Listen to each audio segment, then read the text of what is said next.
Mon gros coq chéri, tu ne m'écris pas, je ne te vois plus, tu ne viens jamais. Tu as donc cessé de m'aimer? Pourquoi? Qu'ai-je fait? Dis-le-moi, je t'en supplie, mon cher amour.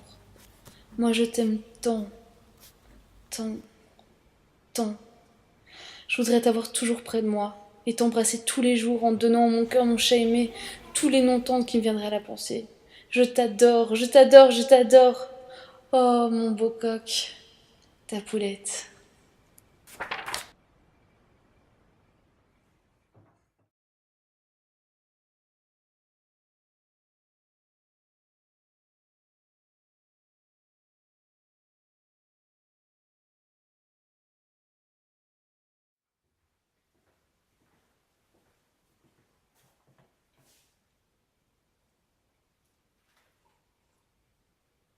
Mon gros coq chéri. Tu as donc cessé de m'aimer? Pourquoi?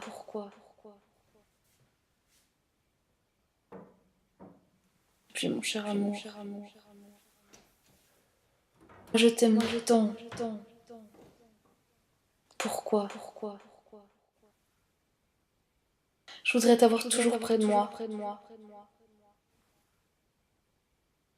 et t'embrasser tous les jours en donnant à mon cœur mon chat aimé tous les noms tendres qui me viendraient à la pensée.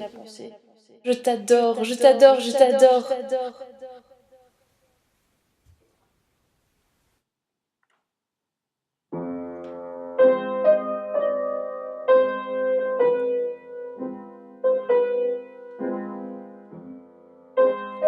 Ma chère amie, tu ne comprendras absolument rien à ce que je vais te dire. N'importe, si ma lettre tombe par hasard sous les yeux d'une autre femme, elle lui sera peut-être profitable. Si tu avais été sourde et muette, je t'aurais sans doute aimé longtemps, longtemps. Le malheur vient de ce que tu parles, voilà tout. Un poète a dit: tu n'as jamais été, dans tes jours les plus rares, qu'un banal instrument sous mon archet vainqueur, et comme un air qui sonne au bois creux des guitares, j'ai fait chanter mon rêve au vide de ton cœur. En amour, vois-tu, on fait toujours chanter des rêves. Mais pour que les rêves chantent, il ne faut qu'on les interrompe. Or, quand tu parles entre deux baisers, on interrompt toujours le rêve délirant que font les âmes, à moins de dire des mots sublimes. Et les mots sublimes n'éclosent pas dans les petites caboches des jolies filles. Tu ne comprends rien, n'est-ce pas? Tant mieux, je continue.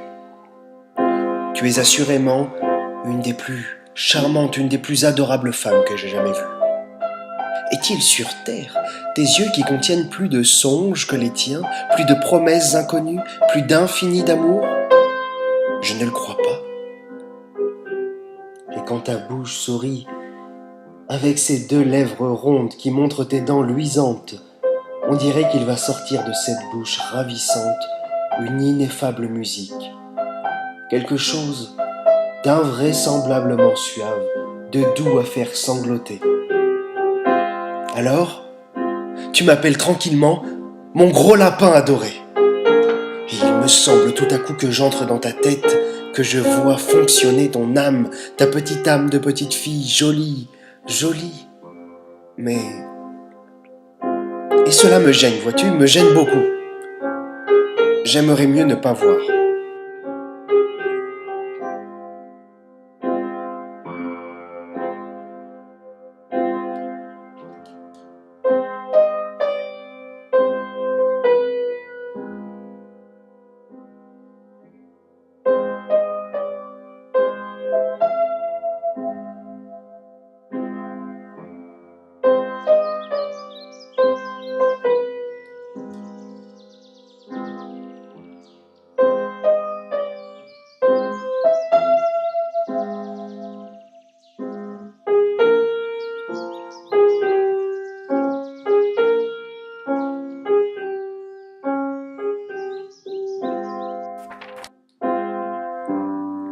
Vois-tu, ma pauvre enfant, pour les hommes pas bêtes, un peu raffiné, un peu supérieur.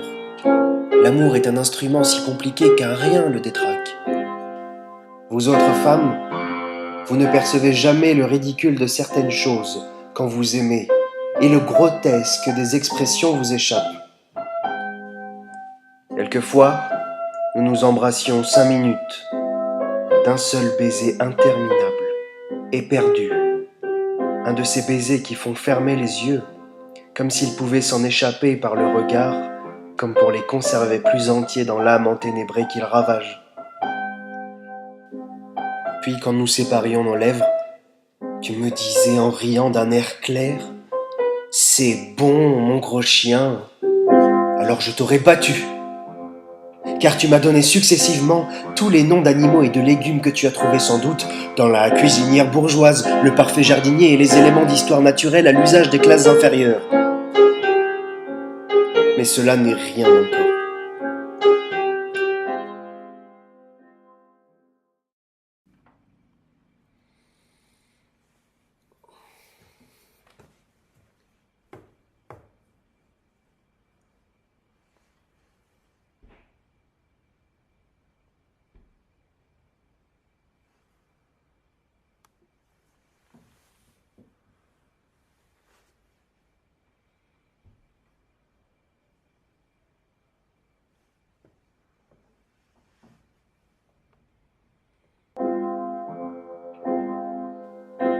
Ce que je ne comprends pas, par exemple, c'est que certaines femmes qui connaissent si bien l'irrésistible séduction des bas de soie fins et brodés et le charme exquis des nuances et l'ensorcellement des précieuses dentelles cachées dans la profondeur des toilettes intimes et la troublante saveur du luxe secret des dessous raffinés, toutes les subtiles délicatesses des élégantes féminines, ne comprennent jamais l'irrésistible dégoût qui nous inspire les paroles déplacées au niaisement tendre.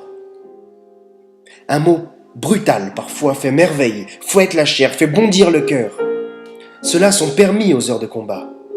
Celui de Cambronne n'est-il pas sublime? Rien ne choque qui vient à temps. Mais il faut aussi savoir se taire et éviter en certains moments les phrases à la Paul de Kock. Et je t'embrasse passionnément, à condition que tu ne diras rien. Paul.